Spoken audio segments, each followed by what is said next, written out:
Michal, and good morning, everyone. Those of you who attended my last year presentation, I showed how we hacked into Amazon's Alexa devices and how we can start listening to any device in the world. We also showed how we can exfiltrate data from smart light bulbs. And then we talked a little bit about hacking autonomous cars. And then I ended back then my presentation by saying that software is everywhere. This year, I want to make an even bolder statement that AI software is everywhere. I'll skip the slides telling how AI is great. The previous presenters did it better than me. So we all know that there are hundreds of startups trying to disturb the industries they're acting on, the healthcare industry, fintech, and e-commerce. But it doesn't end up at smaller startups. Even the largest companies in the world are employing AI to improve their capabilities. When we call for an Uber, the estimated time of arrival is based on AI. But I actually want to talk a little bit about something that is a bit more fun and has somewhat less commercial use. Playing games. Okay, I guess we all know the game of Flappy Birds, where the bird needs to flap its wings in order to pass through the different trees. Now let's say that we want our computer to win that game. So we have two options. The first option is to teach it the winning strategy based on the height, the speed, the distance, tell it whether to flip its wing or not, flap its wing or not. But since we're talking about AI, we actually want the computer to learn automatically to win that game. So we'll actually be using genetic algorithm. So the idea is to teach birds how to flap optimally in order to fly safely without a prior knowledge of winning strategy using genetic algorithm. So it's fairly simple. First of all, we create a population of birds that flap their wings just randomly. Out of that population, by chance, some of the birds will act better than other birds, just by chance. Sorry. We take the winning or the better birds, the two better birds out of the 10 birds population. We breed them together. We create a new generation of 10 additional birds, offsprings. We slightly mutate each of these birds, and we let the computer play another generation, another game. And again, we see which birds play better than the others. We breed them together, and generation after generation until we reach the best possible bird. So we start with initial population randomly, and then as the game is being played, we employ natural evolution. We select the best samples, we cross over, and we mutate. Okay. Now, the most important part is to have a target function. Each time we play the game, we need to know which bird is better than the other one. Okay, just a way to measure which one is better. So in this case, for this game, we'll actually be using the distance traveled. The bird that travels the most distance is the better bird. Okay, so let's let the computer play this game. First generation. Second generation.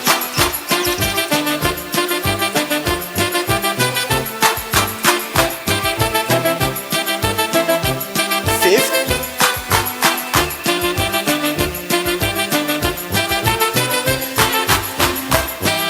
Seventy-third.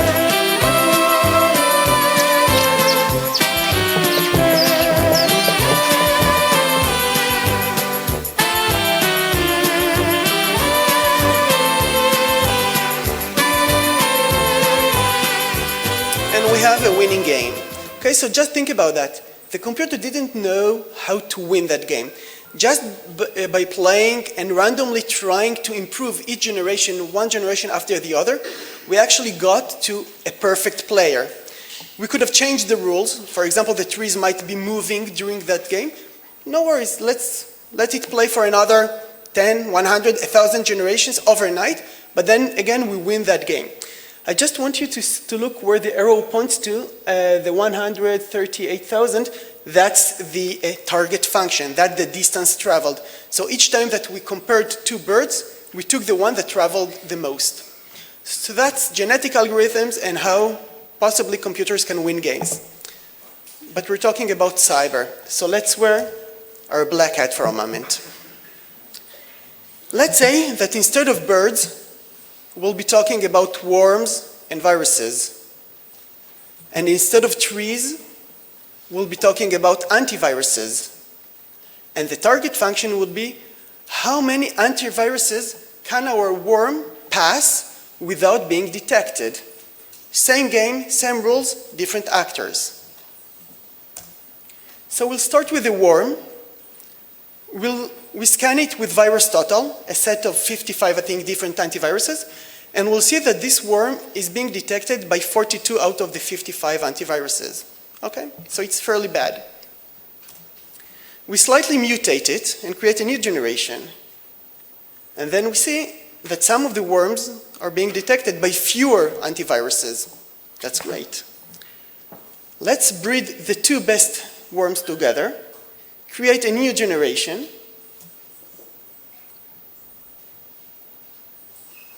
slightly mutate each of these worms, and let's scan them. And again, now we have, well, two better worms. Well, better from the hacker's perspective, obviously. Let's breed them together. And now, well, and now we have the best worm. So let's see how we do that. So the target function is how many antiviruses detect this worm in VirusTotal. I chose for this presentation to use the I love you virus for several reasons. First of all, it's a very old worm or virus. It was very active in year 2000. So it's very old, and it's actually being detected by most of antiviruses in the world. So that's a good start. It created a lot of noise, so most of you know it. And also it was being developed in VBScript, so it's easier to employ the genetic algorithms on these texts. So when I run this antivirus on my laptop, gladly for our IT guys, it's being detected by our antivirus. So that's great. If we run it through VirusTotal,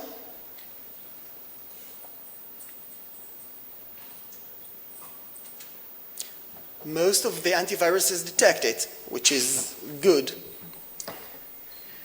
Now we'll run the genetic algorithm. I've a bit accelerated the time because, well, we are a bit limited here. On the left-hand side is the program. On the right-hand side is the outcome.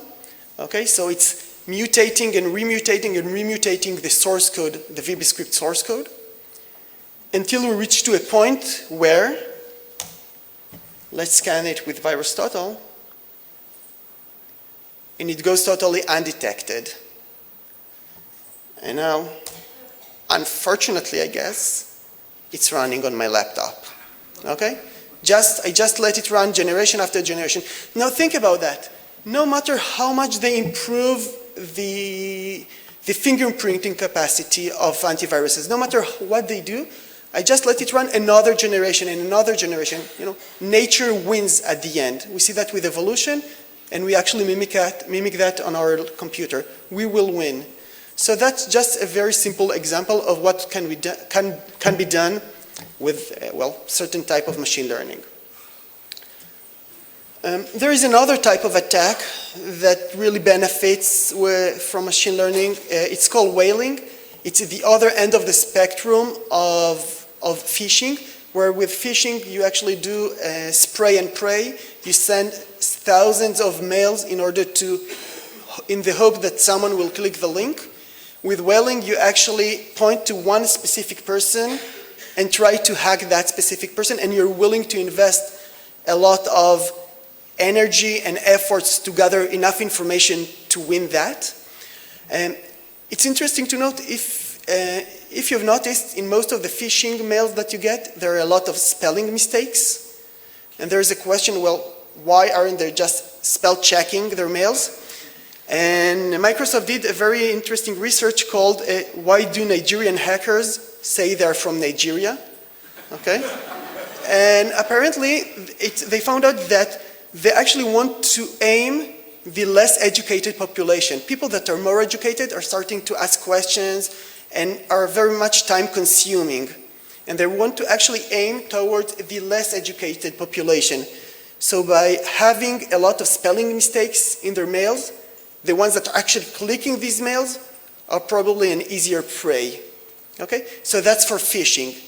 With whaling, it's at the other end of that spectrum where you actually try to craft a great mail or a great tweet to have someone click on it. Usually I do a fairly good, I hope, demo, but due to lack of time, I will just skip part of it.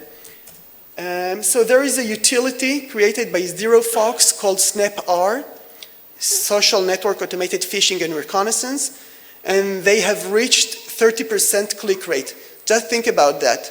The click rate of just a phishing are probably a few promiles, I guess, and they have reached 30% click rate. It's a slightly longer presentation, but that's the outcome of that research done by ZeroFox.